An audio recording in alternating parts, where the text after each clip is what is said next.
Non loin du hall de Bamako, l'un, sinon le plus grand centre commercial de la capitale malienne, Georges Coleman est à la quête de la pitance quotidienne. Voici une dizaine d'années que ce compatriote est installé ici et vit essentiellement de la friperie.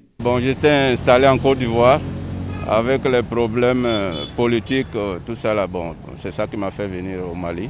Je suis venu avec toute la famille, mais présentement, j'ai quand même des enfants qui sont encore en Côte d'Ivoire, qui fréquentent là-bas. Ça n'a pas été facile, mais avec mon domaine, comme je fais dans la friperie, les difficultés, c'est financier, problème d'argent. Pour avoir un fonds pour commencer le commerce, c'est pas facile. Mais avec des aides des frères et autres, là, j'ai pu quand même faire quelque chose.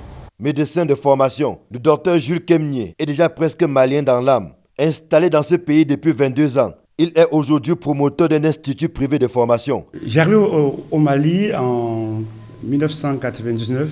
C'était pour faire l'étude de médecine.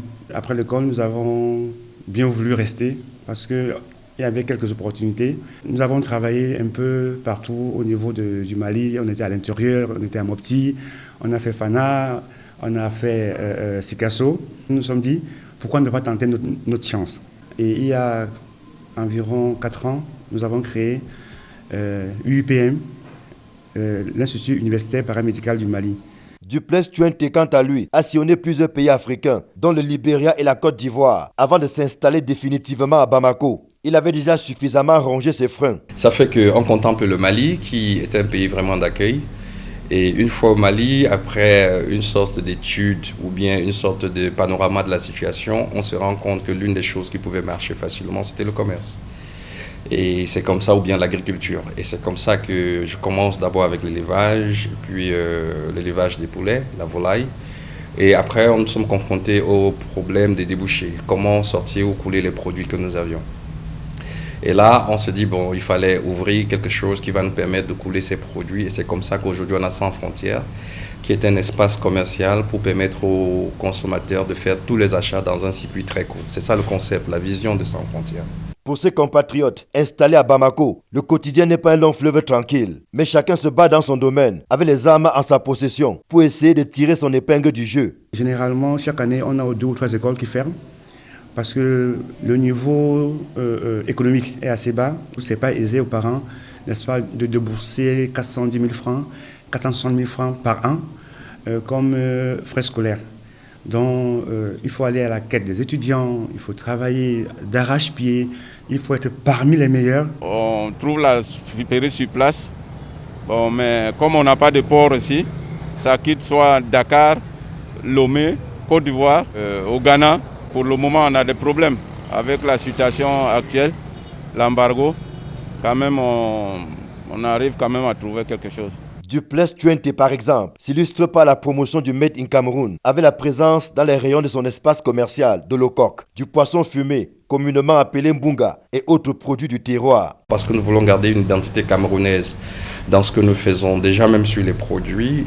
Le premier défi, c'est l'acheminement des produits du Cameroun à ici.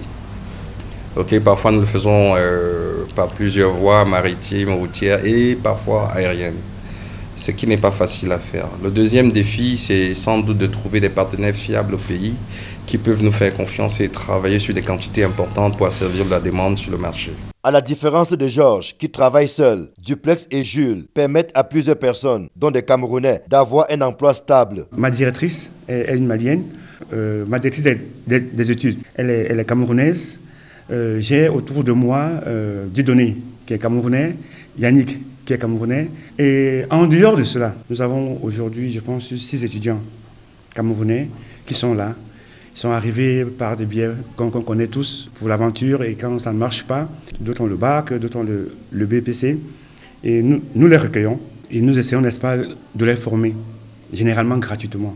À la fin de la formation, si on peut les intégrer. Sans Frontières, déjà, nous employons plusieurs personnes. Il y a des Camerounais, il y a des Ivoiriens, il y a des Maliens, et nous avons connu aussi des Togolais.